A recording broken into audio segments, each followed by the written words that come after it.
अस्सलाम वालेकुम। International relation जो है ये बड़ा ही इंटरेस्टिंग सब्जेक्ट है, लेकिन आम तौर पर जो लोग नए होते हैं इस फील्ड में और वो इंटरनेशनल रिलेशन को ऑप्ट कर चुके होते हैं और वो जैसे ही कोई भी बुक ओपन करते हैं तो सामने रियलिज़म लिखा होता है, तो उन्हें समझ नहीं आती कि यार हम क्या करें और शायद हमसे बहुत बड़ी गलती हो गई है। क्योंकि ये जो थ्योरेटिकल पर्सपेक्टिव्स हैं इनको समझना थोड़ा सा कॉम्प्लिकेटेड हो जाता है। मेरे अपने लिए भी कॉम्प्लिकेटेड था, लेकिन फिर आहिस्ता आहिस्ता जब ये चीज़ें समझ आनी शुरू होती हैं तो बहुत ही इंटरेस्टिंग हो जाती हैं। आज मैं आपको रियलिज़म के बारे में बताऊंगा और ये जो कमिंग 10 मिनट्स हैं इंशाल्लाह इनमें आप ये देखेंगे कि जो कोर कंसेप्ट है रियलिज़म के वो इंशाल्लाह आपके क्लियर हो चुके होंगे। इसके बाद फिर ये होता है कि उस पर फर्दर रिसर्च आप चाहें तो अपने तौर पे भी कर सकते हैं, और जब मुझसे हेल्प लेना चाहें तो मैं तो ऑलरेडी अपने व्हाट्सएप ग्रुप्स के थ्रू अवेलेबल हूँ, तो किसी भी टाइम हेल्प ली जा सकती है। एक गुजारिश मैं यहाँ पर करूँगा कि आप लोग जो भी इस चैनल पर आते हैं, इसको विज़िट करते हैं और आपको इन लेक्चर से कोई फ़ायदा होता है तो चैनल को सब्सक्राइब ज़रूर कीजिएगा और बेल आइकॉन पे क्लिक कीजिएगा, क्योंकि अब जो क्रैश कोर्स होगा इसमें हम कोशिश करेंगे कि as much as possible stuff जो है वो लेक्चर्स की फॉर्म में आप लोगों के हवाले कर दिया जाए कमिंग एग्ज़ाम से पहले पहले। तो जनाब शुरू करते हैं। रियलिज़म के बारे में सबसे पहले जो 3 मेन पॉइंट्स हैं वो मैं आपको बताऊंगा, और वो नंबर 1 क्या है कि pessimistic view of human nature. Realist जितने भी हैं जब आप इनको स्टडी करेंगे तो आप ये देखेंगे कि वो एक पेसिमिस्टिक व्यू देते हैं ह्यूमन नेचर का। यानी वो ये कहते हैं कि ह्यूमन जो है वो रैशनल नहीं है, वो पैदा होता है तो वो इस ख्वाहिश के साथ पैदा होता है कि उसने पावर एक्वायर करनी है। वो किसी भी तरीके से पावर एक्वायर करता है। बच्चा है तो वो रोकर अपनी ख्वाहिश पूरी करता है, और जब बड़ा होता है तो फिर वो उसके लिए मुख्तलिफ ज़राए तलाश कर लेता है। लेकिन जो अल्टीमेट एम है किसी भी ह्यूमन बीइंग का वो पावर और अथॉरिटी है, लिहाजा वो उसको एक्वायर करने की पूरी कोशिश करता है। ये एक पेसिमिस्टिक व्यू है। यानी इस तरह से तो इंसान हमेशा ज़ाहिर है वॉर की तरफ ही जाएगा, कॉन्फ्लिक्ट की तरफ ही जाएगा, लेकिन बहरहाल रियलिस्ट की अपनी एक अप्रोच है। नंबर 2 वो कहते हैं कि IR is conflictual and can only be resolve by war. International relations जो होते हैं डिफरेंट कंट्रीज़ के दरमियान, इनकी नेचर कॉन्फ्लिक्चुअल है, इनमें कॉन्फ्लिक्ट्स आने ही आने हैं। और दूसरी बात वो ये करते हैं कि ये कॉन्फ्लिक्ट रिजॉल्व भी नहीं हो सकते विद डिप्लोमेसी, इन्हें वॉर से ही रिजॉल्व होना है। लिहाजा ये दूसरी बात हमने यहाँ से समझ ली कि रियलिस्ट जो हैं उनका ये बिलीव है कि कॉन्फ्लिक्ट लाजमी होगा और वॉर के बगैर वो रिजॉल्व भी नहीं हो सकता।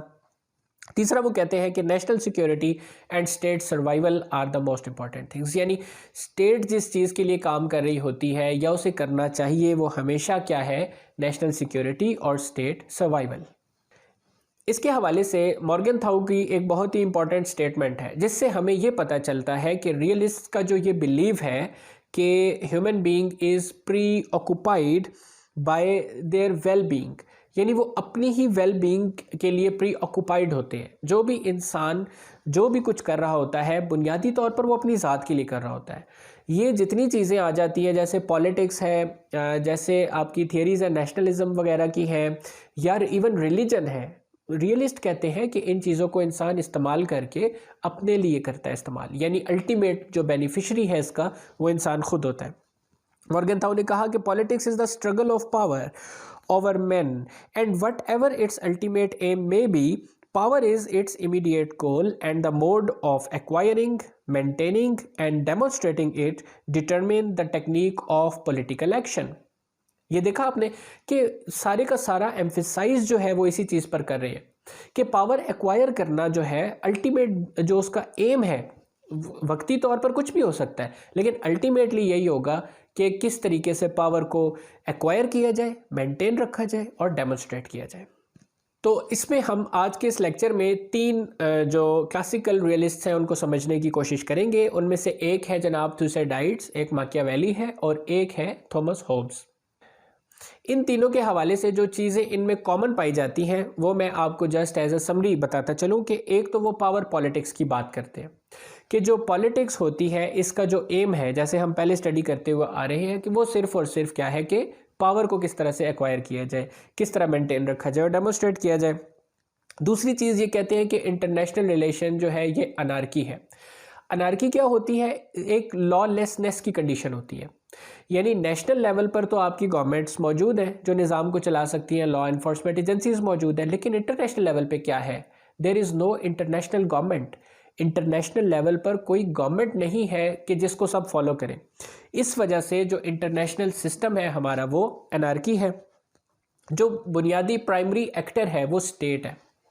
इनके ख्याल में, रियलिस्ट के ख्याल में, जो स्टेट है उसके गिर्द सारी इंटरनेशनल पॉलिटिक्स जो है वो घूमती है, इंटरनेशनल रिलेशन घूमता है। मेन एक्टर जो है वो स्टेट है। और जो इंटरनेशनल रिलेशन में प्राइमरी इंपॉर्टेंस दी जाती है वो ग्रेट जो पावर्स होती है उनको दी जाती है। यानी जो डिफरेंट हम कंसेप्ट पढ़ते हैं ना पावर के, जिसमें एक मिडिल लेवल पावर होती है, एक ग्रेट पावर होती है, एक सुपर पावर होती है, एक हेजिमन होता है। तो उसमें ये कहता है कि जो ग्रेट पावर्स होती हैं उनको ज़्यादा इंपॉर्टेंस दी जा रही होती है इंटरनेशनल रिलेशंस में। उनके पॉलिटिकल सिस्टम, उनके इकोनॉमिक सिस्टम, उनका रिलीजन, इवन उनकी आइडियोलॉजीज़, उनकी इंटरवेंशंस साइंटिफिक हो या कोई, उन चीज़ों को इंपॉर्टेंस ज़्यादा दी जाती है। और जो इंटरनेशनल रिलेशन की नॉर्मेटिव कोर है इनकी नज़र में वो है नेशनल सिक्योरिटी और स्टेट सर्वाइवल। यानी इन दो चीज़ों को मद्देनज़र रख के हम इसको नॉर्मेटिव कोर करार देते हैं रियलिस्ट के ख्याल में। इंटरनेशनल एग्रीमेंट्स के बारे में ये कहते हैं कि वो विल ऑफ द स्टेट होती है। जब इंटरनेशनल एग्रीमेंट होते हैं वो विल ऑफ द स्टेट है, यानी जो पावरफुल स्टेट है वो जब चाहेगी उस एग्रीमेंट को ख़त्म कर देगी, और वो जब चाहेंगे वो एग्रीमेंट ऐसा करेंगे जिसमें जो वीक पावर होती है उसको कंप्लाई करना पड़ता है। ये जो हम बायलैटरल एग्रीमेंट्स की बात करते हैं या मल्टीलैटरल एग्रीमेंट्स की बात करते हैं, रियलिस्ट के ख्याल में ये एग्रीमेंट्स जो हैं ये सोलली ग्रेट पावर्स की मर्जी से होते हैं और उन्हीं के इंटरेस्ट को सर्व कर रहे होते हैं।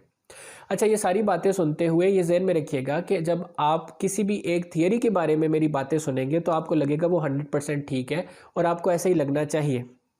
यानी जब आप रियलिज्म के बारे में सुन रहे होंगे मेरा लेक्चर, तो आपने लिबरलिज्म के बारे में नहीं सोचना या किसी और के बारे में नहीं सोचना कि वो तो ऐसे कहते हैं और ये ऐसे कहते हैं। नो, अभी हम रियलिज्म की बातें कर रहे हैं, एक कहानी की सूरत में कर रहे हैं। आपने सिर्फ इन्हीं को सुने, फिर जब लिबरलिज्म की तरफ आएंगे तो फिर उनको सुनिएगा, और फिर मैं कंपैरिजन दोनों का पेश करूँगा, तो आपका सारा कंसेप्ट क्लियर हो जाएगा।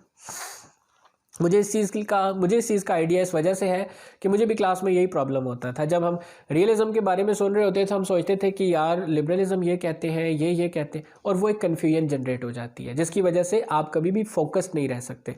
लिहाजा अभी जो है वो सिर्फ रियलिज्म के बारे में सुनिएगा। क्लासिकल रियलिज्म में पहला हम जिसको पढ़ते हैं वो है थुसाइडाइड्स।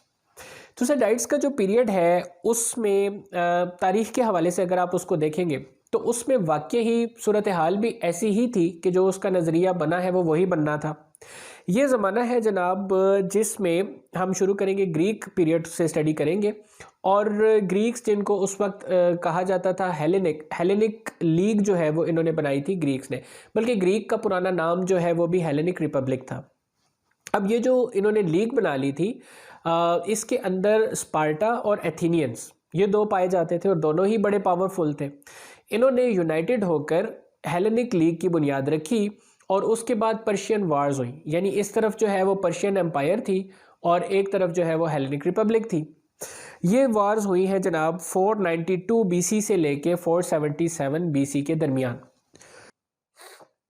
यानी दूसरी सूरत में आप ये कह सकते हैं कि हेलास जो पीपल थे यानी ग्रीक पीपल और जो नॉन ग्रीक पीपल थे उनके दरमियान ये जंगें हुई। इस जंग के नतीजे में जो ग्रीक थे इन लोगों की फतह हो गई, विक्ट्री हो गई। लेकिन इसके बाद क्या हुआ? इसके बाद थुसाइडाइड्स ये कहता है कि आप ये देखेंगे कि उनके दरमियान यानी स्पार्टा और एथेनियंस इनके दरमियान आपस में कॉन्फ्लिक्ट शुरू हो गए, क्योंकि अब स्पार्टा जो है इनको ये लगता था कि एथेनियंस ज़्यादा पावरफुल होते जा रहे हैं, उनकी पावर एक्सपैंड करती जा रही है, लिहाजा इनके दरमियान दोबारा से कॉन्फ्लिक्ट रेज हो गया। और उस कॉन्फ्लिक्ट के नतीजे में फिर ये आपस में गुत्थम गुत्था हुए जिसको पेलोपोनेशियन वार कहा जाता है। ये जो पेलोपोनेशियन वार का ज़माना है इसको स्टडी करने के बाद जिस नतीजे पर पहुंचा है थुसाइडाइड्स वो क्या है कि international relations is a study of competition and conflict. ये हो नहीं सकता कि इंसान जो है वो पुरअमन तरीके से रह सके, वो हमेशा कंपटीशन की तरफ जाएगा और जब भी वो कंपटीशन की तरफ जाएगा तो वो कॉन्फ्लिक्ट की तरफ आ जाएगा। अभी आप रिसेंटली देख सकते हैं चाइना और यूनाइटेड स्टेट्स के दरमियान क्या हुआ कि बात कंपटीशन से शुरू हुई। चाइना कॉम्पीट करना शुरू हुआ यूनाइटेड स्टेट्स के साथ, तो अल्टीमेटली उसका नतीजा क्या निकला कि जो भी इंटेंशंस ज़ाहिर है यूएस ने समझा इनकी क्या इंटेंशंस हैं, तो वो जो उसकी नेचर है वो चेंज होकर कॉन्फ्लिक्ट की नेचर बन गई। लिहाजा जब भी ऐसी सूरत हाल होगी इंटरनेशनल रिलेशन में तो कंपटीशन पैदा होगा दो या दो से ज़्यादा स्टेट्स के दरमियान, और फिर वो कॉन्फ्लिक्ट का सूरत इख्तियार कर लेगा। इसके बारे में जो मेन पॉइंट्स हैं दूसरे डाइट्स के आइडियोलॉजी के वो क्या बनते हैं।